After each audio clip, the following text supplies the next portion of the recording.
Session number 4, the first principle in the science of getting rich.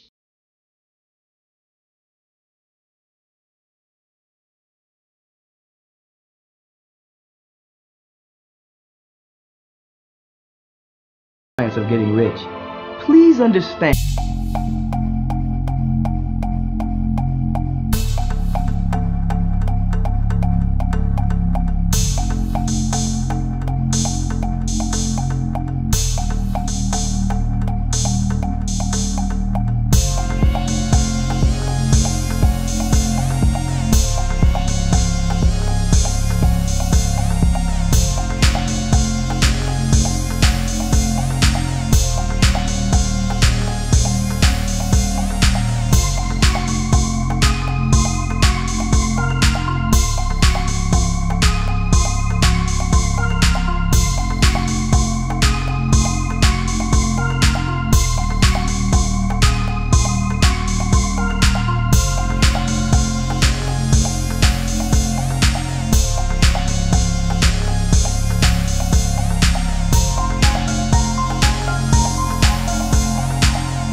And I put a chair up against the door and I had a board member sit in it. I said, no one is leaving this room until I get an agreement. And I went around to each individual and I said, is it possible what we're trying to do? I didn't ask you how we would do it. I didn't ask you if it was probable. I asked you if it was possible. And we did not leave the room until every single individual said, it's possible. And I said, all I need you to do is hold the feeling tone of the possibility. Don't ask how it's going to be done. Just hold the feeling tone of its possibility. And then we went on about our business. That very same week, within 3 days, a bank that we had submitted some loan documents to had the documents. The owner of the bank was looking over the shoulder of the person with our particular file. He asked the man, what are you doing? The man said, I'm working on this loan document from the Agape International Spiritual Community. The owner said, is that Beckwith? They said, yes. He said, give them the money. He said, sir, but we haven't done our due diligence. They don't have any collateral. He said, give them the money. So within 3 days, we had the money to complete the build out. The contractor came to my office and said, I was so moved by that meeting, I've decided to pay the workers out of my own money and to put on a crew so that we can work 24 hours a day to get this job finished. So within 3 days, we had the money and we had the crew, and just a few days before, it was impossible. My board changed their way of thinking and allowed possibility to be there. There is a principle. It is the first principle of the science of getting rich. In session number 4, Bob Proctor is going to bring you to it.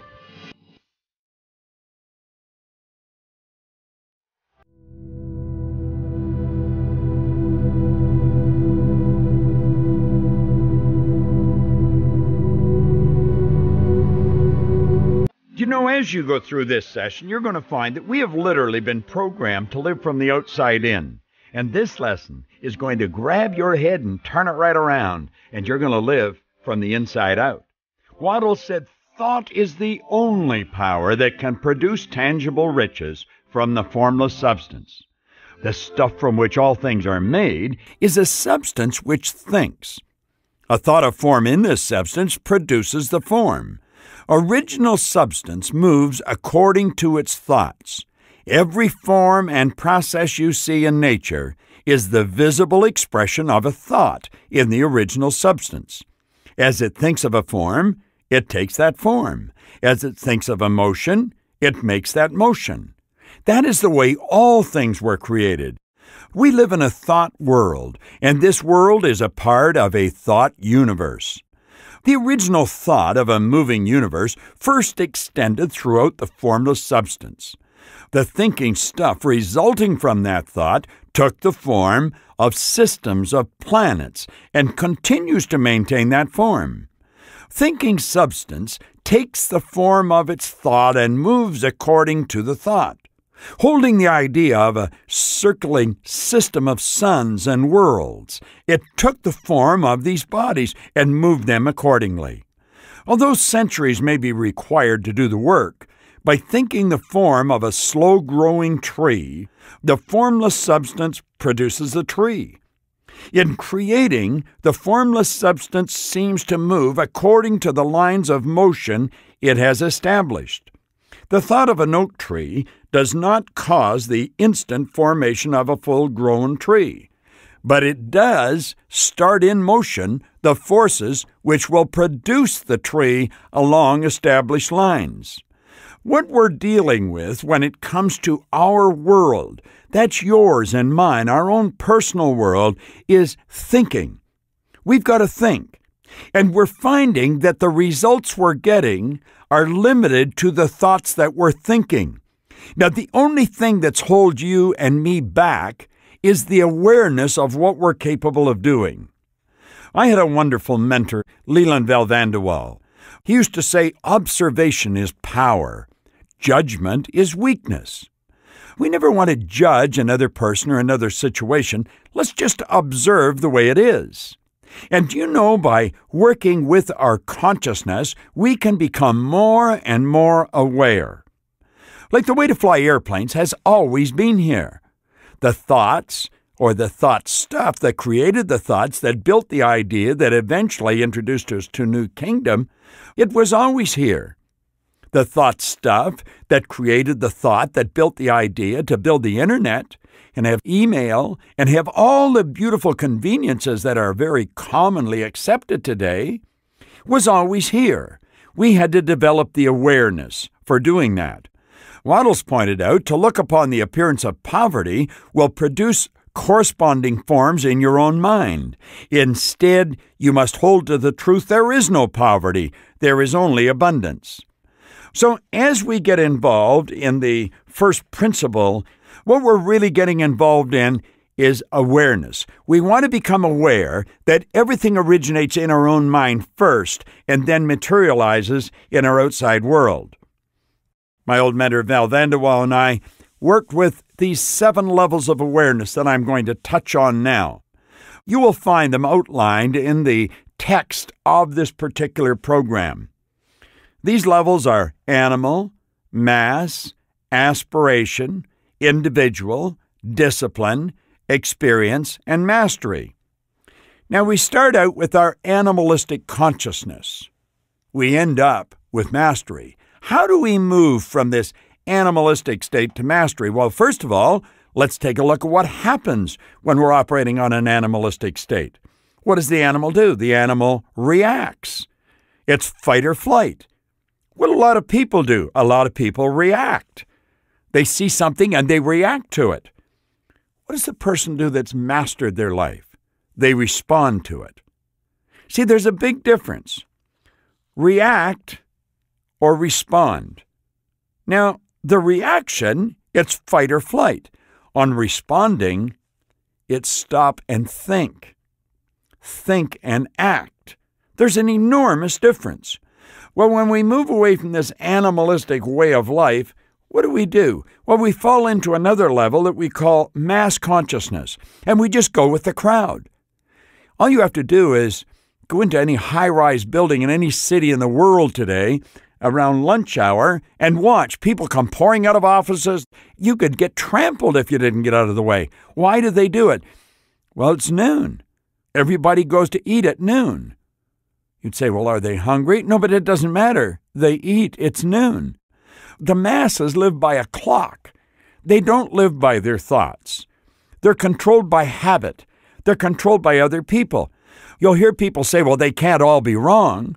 I like the way Earl Nightingale used to put it. He said, if you see a large mass of people moving in one direction and one or two going in the other direction, and you're not going to be thinking, he said, if you're just going to follow other people, follow the one or two, and you'll probably never make another mistake as long as you live.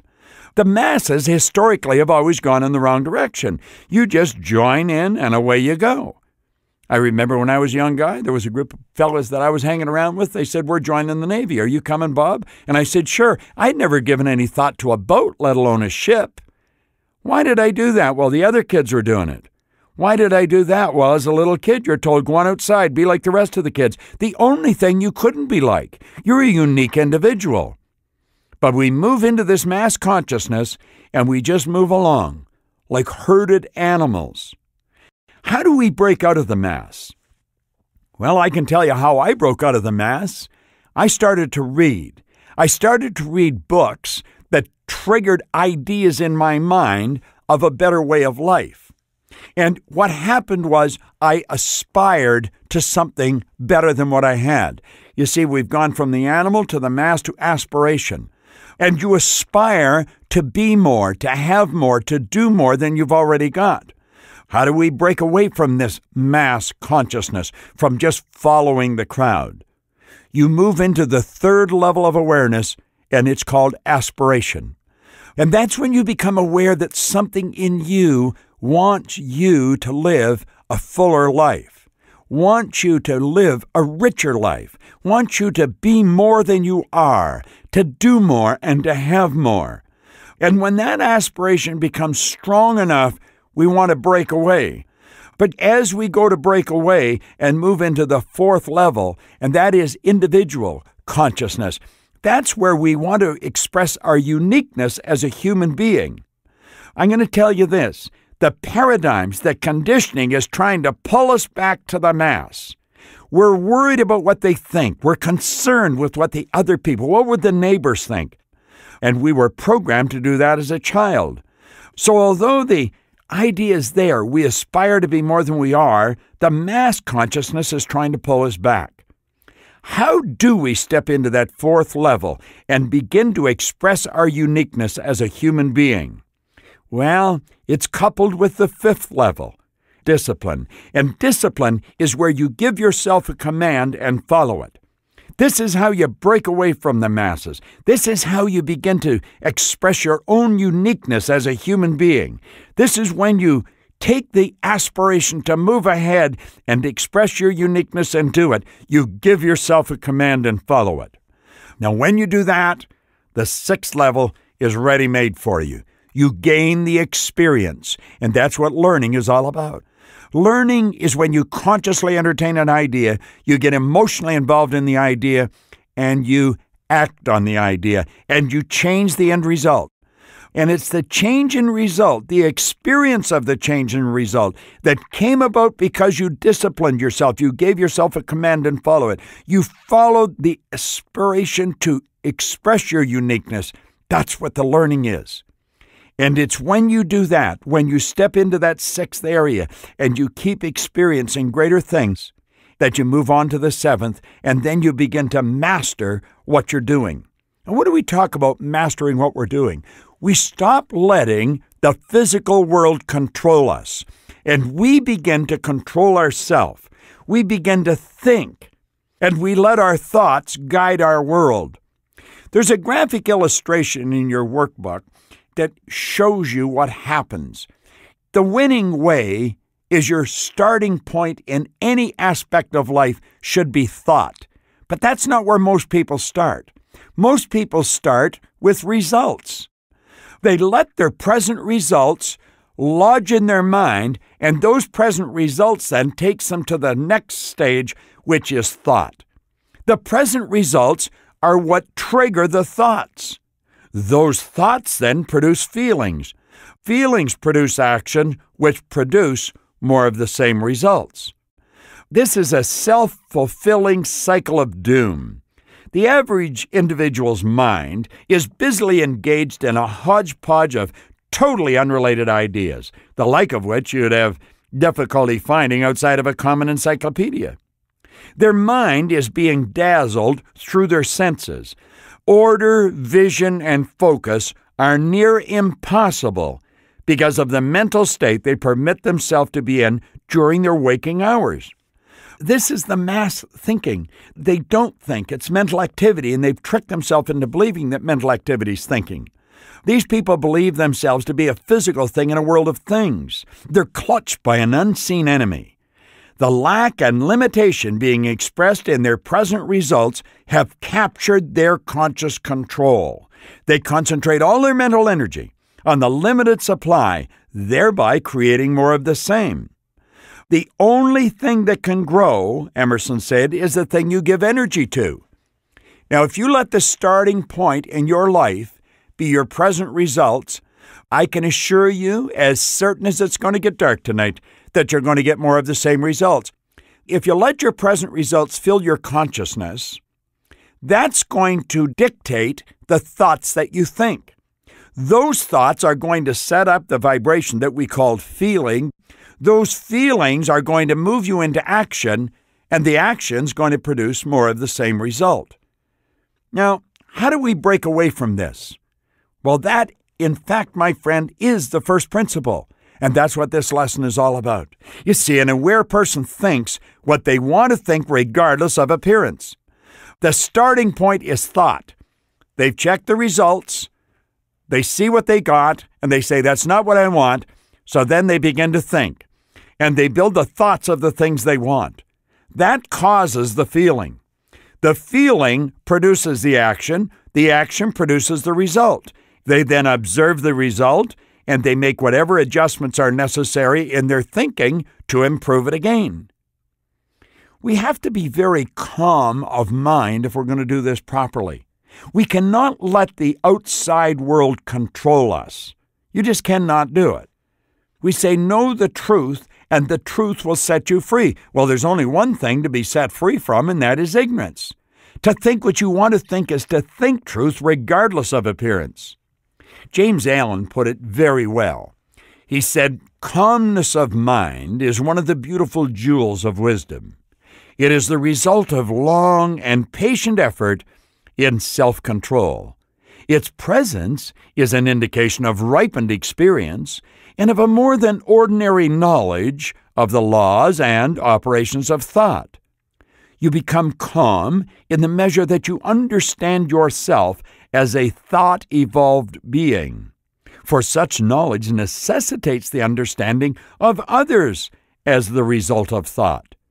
And as you develop a right understanding and see more and more clearly the internal relations of things by the actions of cause and effect, you cease to fuss and fume and worry and grieve, and remain poised, steadfast, and serene. Now, the focus of this entire program is awareness. An ignorant person permits the appearance of things to control his or her thoughts. What we want to do is understand that we want to originate thoughts. We don't want to let what's going on outside control our thoughts. Every thought of form held in thinking substance causes the creation of that form, but always, or at least generally, along lines of growth and action already established.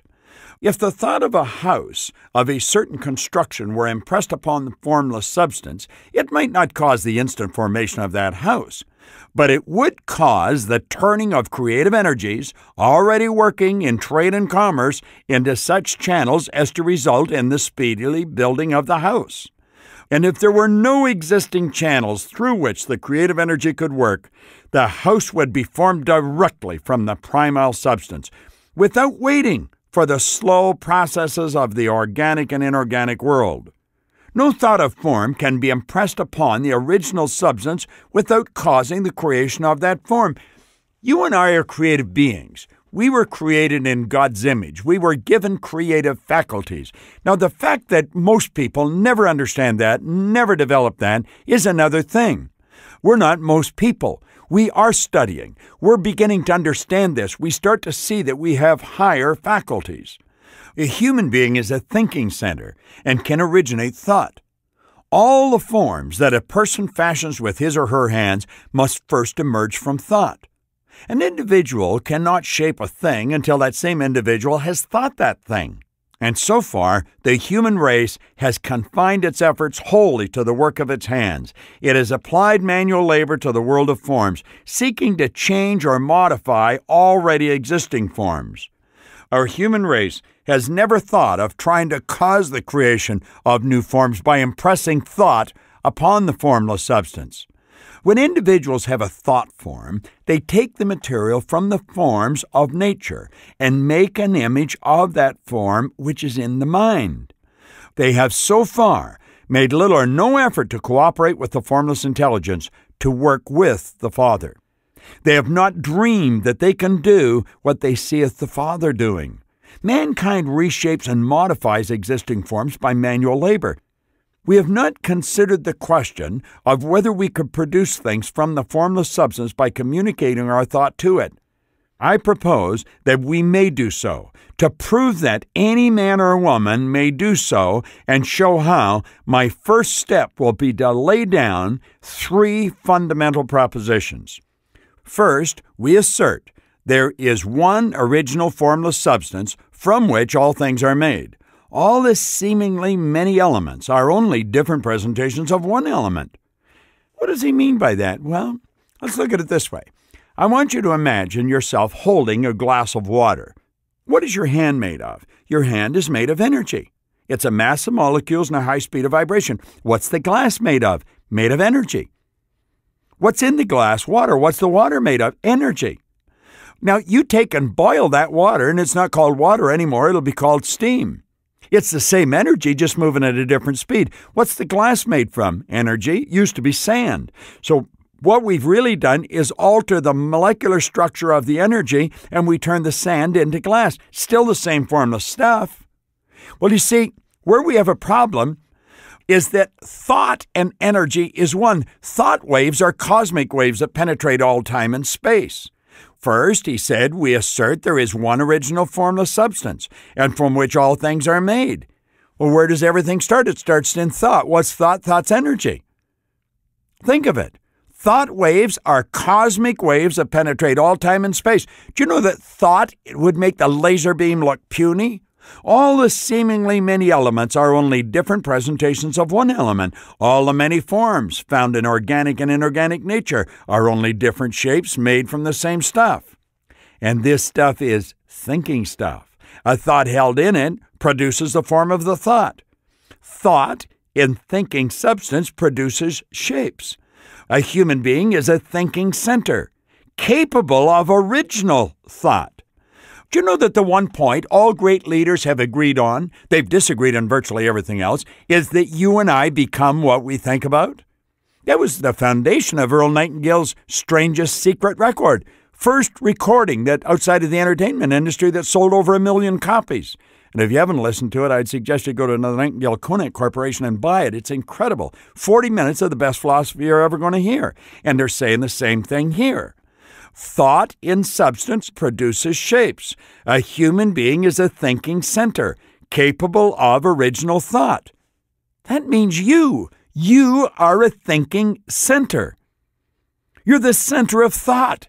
Thought's omnipresent. Thought energy's everywhere. And this energy flows into your consciousness and you can think anything you want to think. Isn't that nice?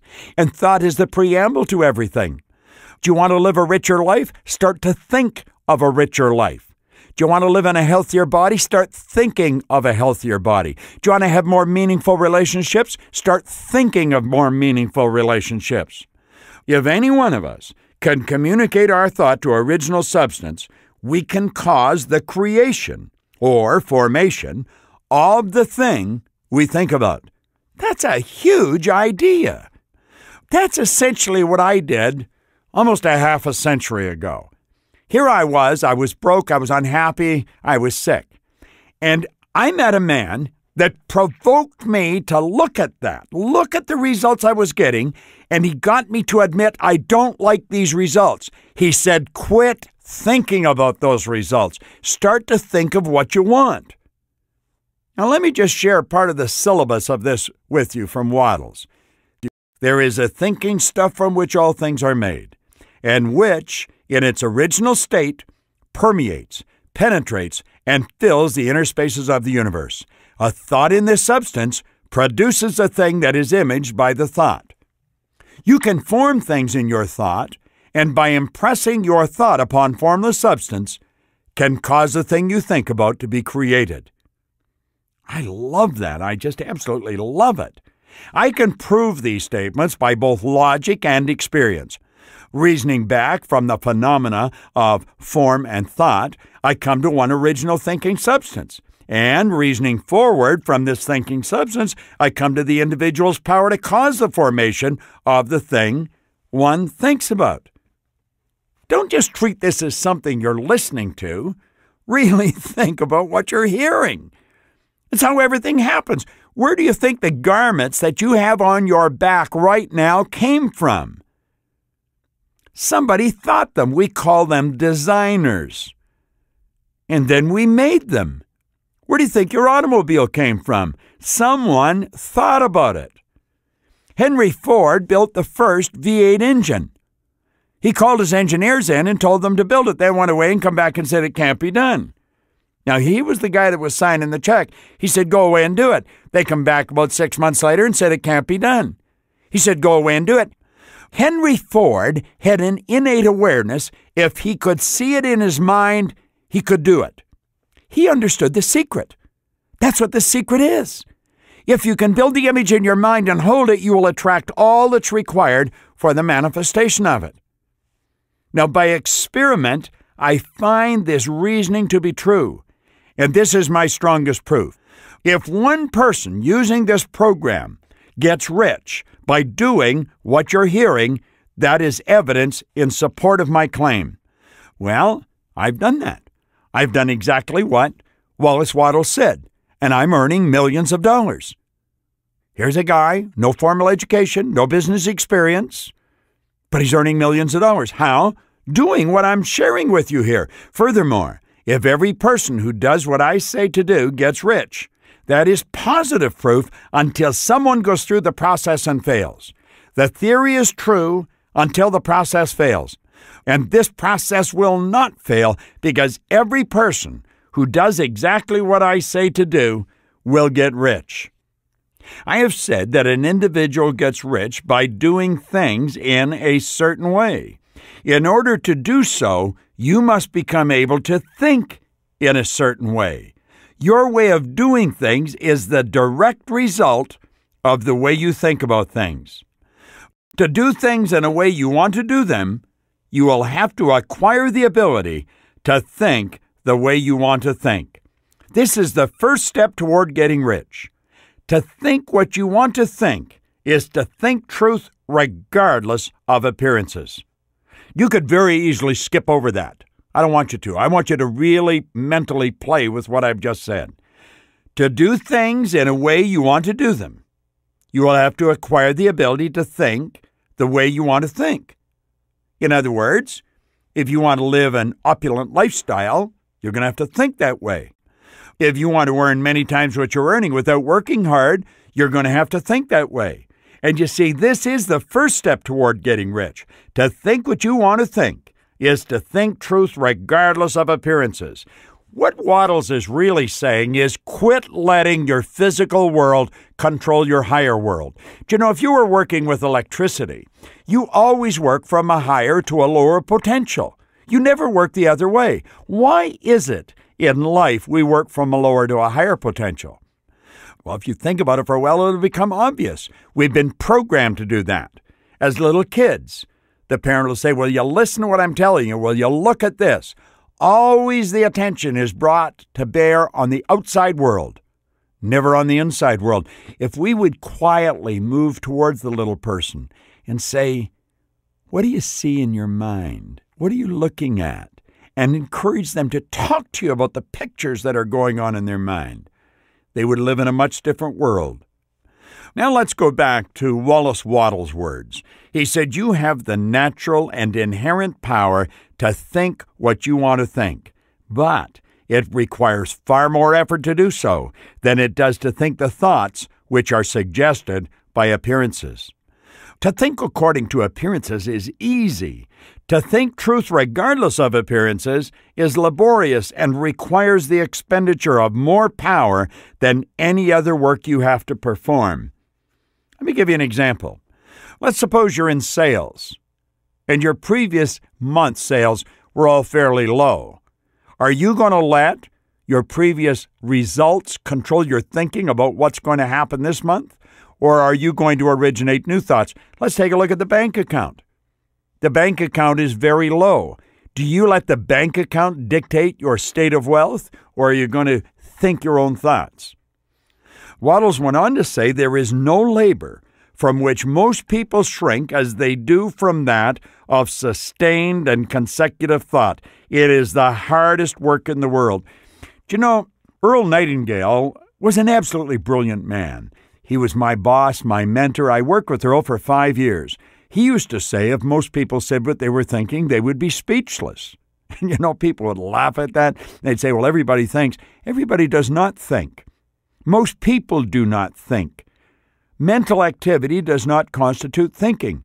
Dr. Ken McFarland said 2% of the people think, 3% think they think, and he said 95% would rather die than think. Thinking is the hardest work there is, which is the probable reason so few people engage in it. Now permit me to repeat what Wattles said. He said there is no labor from which most people shrink as they do from that of sustained and consecutive thought. It is the hardest work in the world. This is especially true when truth is contrary to appearances. Every appearance in the visible world tends to produce a corresponding form in the mind which observes it. This can only be prevented by holding the thought of the truth. If your bank account is very low, let's say there's only $1,000 in it, and it's the 15th of the month, and by the end of the month you have to have $15,000. Are you going to let the $1,000 dictate the image you're holding of your bank account in your mind? Or are you going to hold the thought of the truth, the $15,000? You've got to determine who's in control. Is the bank account in control of your thinking, or is your thinking in charge of your bank account? Now, Wattles said to look upon the appearance of disease will produce the form of disease in your own mind and ultimately in your body. Instead, you must hold the thought of the truth, which is there is no disease. Disease is only an appearance. The reality is health. To look upon the appearances of poverty will produce corresponding forms in your own mind. Instead, you must hold to the truth that there is no poverty. There is only abundance.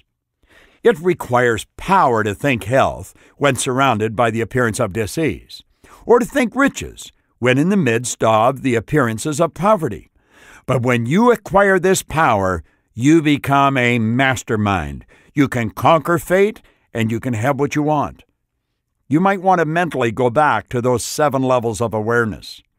Now, this power can only be acquired by getting hold of the basic fact which is behind all appearances, that there is one thinking substance from which and by which all things are made. Then we must grasp the truth that every thought held in this substance becomes a form, and that a person can impress thoughts upon it so as to cause them to take form and become visible things. When we realize this, we lose all doubt and fear because we know that we can create what we want to create.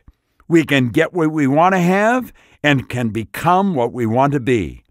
As a first step toward getting rich, we must believe the 3 fundamental statements given previously in this particular lesson.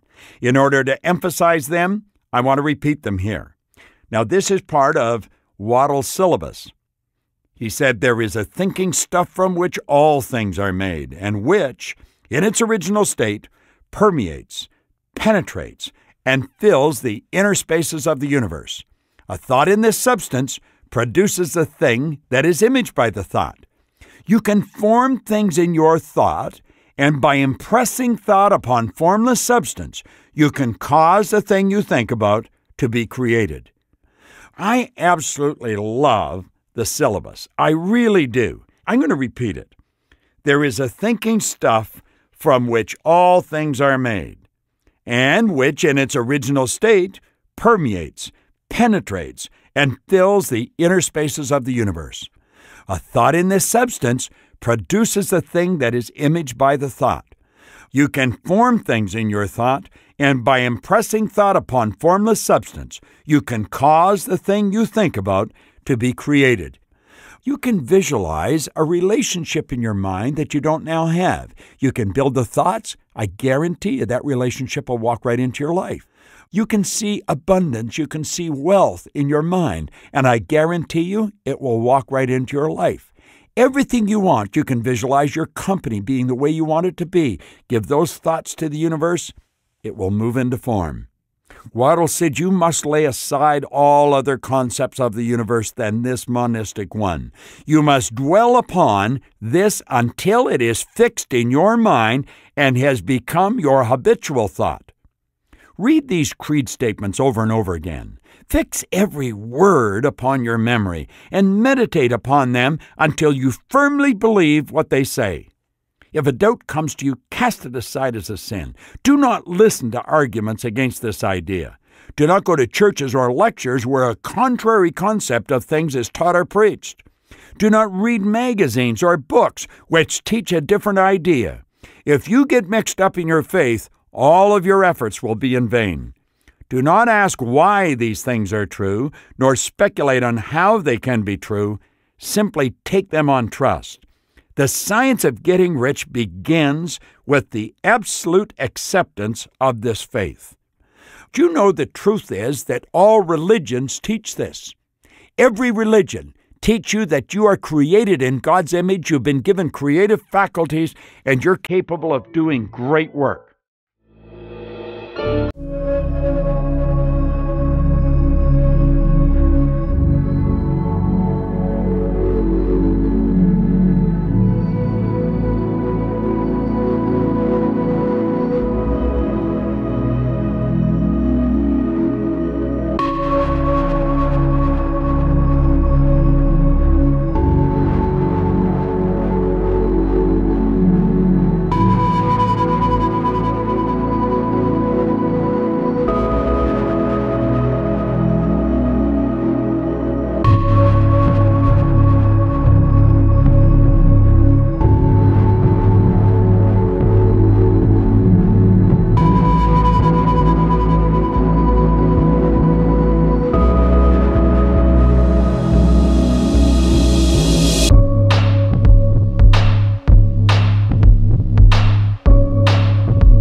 And by impressing thought upon formless substance, you can cause the thing you think about to be created.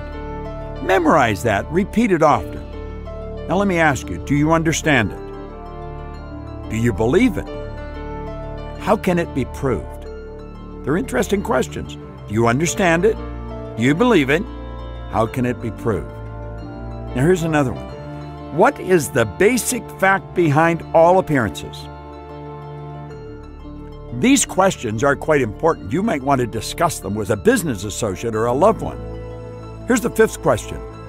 What must you do and what must you believe if you are to practice the science of getting rich? I love that. I'm going to repeat it for you. What must you do and what must you believe if you are to practice the science of getting rich? And number 6. What requires the expenditure of more power than any other work a person has to perform? And here's the last, why? Go back and study the 7 levels of awareness. Really pay attention to them. And understand this. Everything you will ever want is already here. You simply must become aware of its presence. And as you do, you're going to attract it into your life. Remember, you do not get rich by doing certain things. You get rich by doing things in a certain way. And the starting point of everything in your life must be thought. Not results, but thought. That's the starting point.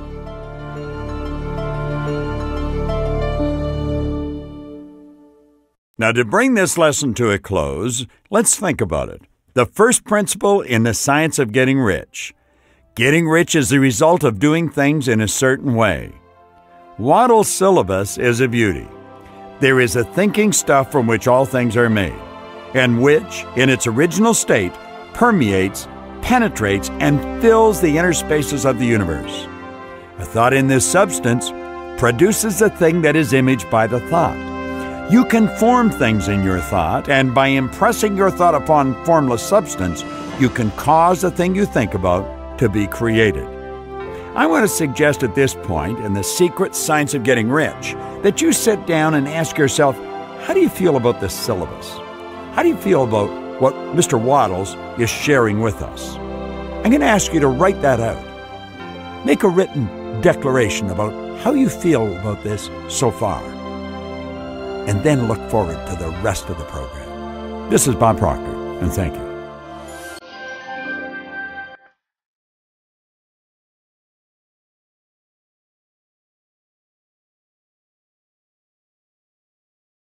Hello, this is Jack Canfield.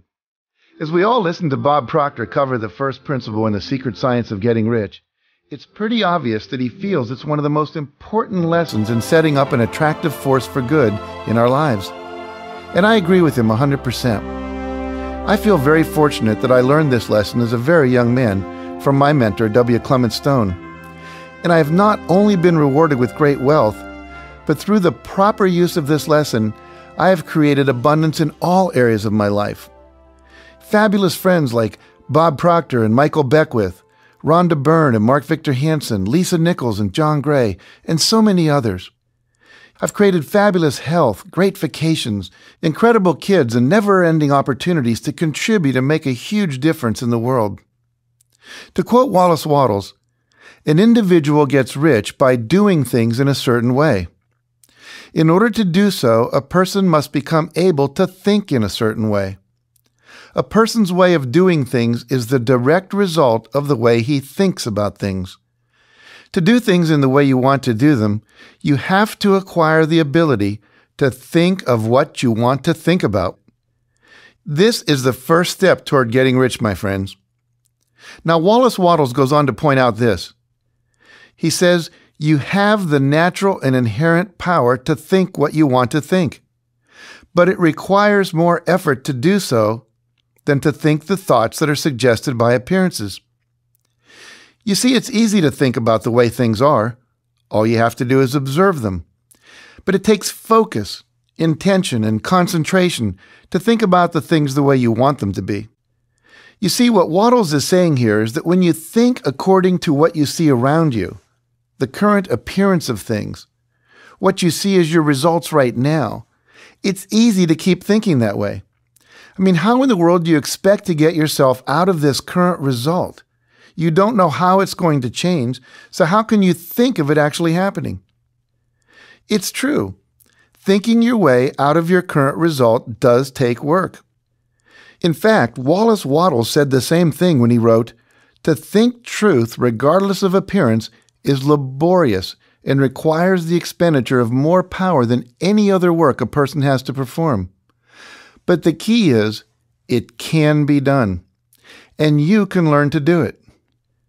As a child, you were probably programmed in much the same way I was, as we all were. Although this programming started when we were babies, Bob mentioned earlier, receiving report cards in elementary school is a great example that's pretty universal to all of us. We were trained to look at the grades on our report card rather than focus on the image of the grade we desired. We learned to let our results control our thinking instead of the other way around. We learned to talk about ourselves as an A student or a B student or a C student. We described ourselves by our past results rather than by our future intentions. See, because our thinking only and always controls our results, we need to be focused on and thinking about different results than we currently have. Our focus needs to be on our ideal future, not our past results. With the help of my dedicated staff, I've built an organization that operates all over the world. We've published books in 47 languages and conducted seminars in over 30 countries. But I want you to clearly understand that I've actually built my company twice. First in my mind, and then in the material world. I've spent hundreds of hours visualizing what Walt Disney called Imagineering, my ideal company. And we're still doing that today. And we're never going to stop because we want to keep becoming successful throughout our entire careers. Remember, regardless of what may be going on in your life, I'd suggest that you take the time to build a very clear image of the life you want. First, write it down on paper, every aspect of it: financial, career, health and fitness, your relationships, the travel you want, the hobbies you'd like to engage in, all the achievements you want to have, and the contribution you want to make, the legacy you want to leave. And then hold that image. Focus on it daily. Take the time to paint the image in your mind. Paint the image with words on a sheet of paper first, and then write about it in detail, change it, keep working on it until you get it exactly the way you want it, your ideal life. And then picture yourself in all the different scenarios, enjoying the results in your life. I want you to do this at least once each day for a full month. As William James said, you are depositing this image in the treasury of your subconscious mind. And when that happens, it will attract itself into your reality. Let me tell you why it's so important to do this every day for 30 days. There's some very powerful scientific research behind all of this. The scientists at NASA, the National Aeronautic and Space Agency, in an attempt to discover how a group of astronauts would respond to the kind of disorientation they would experience in outer space, had a group of 10 astronauts in training wear concave lens goggles for 30 days. They had to wear them 24 hours a day, even when they were sleeping and showering. Now, these concave lens goggles make the world appear upside down. Can you imagine how difficult it is to try to function when everything in your field of vision appears upside down and backwards? If you were trying to shake my hand, you'd be reaching up to the right instead of straight out to the left. What they were trying to do was see how they would react during these long periods of disorientation, similar to how they would be dealing with weightlessness in outer space. Would they become irritable, hostile? Would they lose their appetites, become nauseous? Would they lose sleep? Well, the greatest discovery of this experiment was something nobody had expected or predicted. Somewhere between the 25th and 30th day, every single astronaut's brain flipped this upside-down image right side up again. Their brains had actually created new neural pathways so that they could operate more effectively. Now, this was an astounding discovery. And here's the kicker. In a subsequent experiment, they took another group of astronauts and repeated the experiment, but with one change. On day 15, they had half of them take their concave lens goggles off for one day and then put them back on again. And for these astronauts, it took another 25 to 30 days before their brains flipped the image right side up again. This experiment led to what some neuroscientists call the 30-day principle.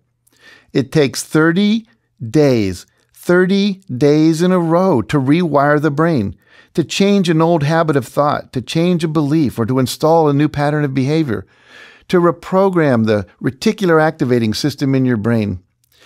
This is why you must, absolutely must, use your will, exercise your discipline to picture what you do want instead of focusing on what you don't want for 30 consecutive days without interruption. This discipline of thinking about, talking about, and visualizing what you want is so important. And as Wallace Wattles, Bob, and I have taught, it must be done consistently. This very powerfully demonstrates the transformative power of visualization. As if you needed any more proof after all of that, I'm going to give you one more anyway. Self-made oil millionaire Patrick Taylor of New Orleans also understood this principle. He used it to make millions finding and drilling oil in the Gulf of Mexico off of Louisiana. But what has made education history is his experiment in an inner-city middle school in New Orleans. Patrick adopted a class of kids in the 6th grade, and he told them if they got a B average, had a 96% attendance rate, and didn't get arrested for breaking the law, he'd pay for their college education. Remember, these were kids in a school where the average rate of graduation for kids in that school, graduating high school, was just 16%. That's an 84% dropout rate. Now, that promise alone of him paying for their education would not have been enough to create a major change, because without a further intervention, this promise would soon have been forgotten. But Patrick Taylor understood the principles Wallace Wattles is teaching us in The Science of Getting Rich. And so he put all of the kids in a bus and took them to a local university and had them shadow a student for a day. But Patrick Taylor understood the principles Wallace Wattles is teaching us in this program, The Secret Science of Getting Rich. And so he put all the kids on a bus and took them to a local university and had them shadow a college student for a day. For you see, these kids had no real image of what it was to go to college, no clear, indelible picture to refer to. Their parents hadn't been to college. They had never visited their brothers and sisters on a college campus. So Patrick Taylor had them each shadow a college student for a day. They went to their classes, they went to the library, the science labs, to the cafeteria, to the student union, and everywhere else. But again, if only done for one day, this too would have soon faded as a distant memory. But here was the ingenious application of what you were learning from Wallace Wattles and Bob Proctor. Every single day for the next 4 years, the students were asked to close their eyes and visualize going to college. Every day for 4 years. And guess what? Without any other interventions in that school, they didn't change the reading program, they didn't change the teaching style. Simply by doing the visualization, 86% of those kids graduated high school and went on to college.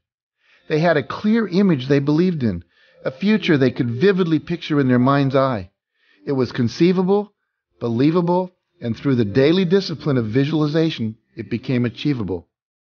The dropout rate was totally reversed from 86% to 14%. That's the power of the tool that you're being given in this program. So remember, visualize every aspect of your ideal life in as great a detail as you can every single day for a minimum of 30 days. And then keep on doing it until you get the result.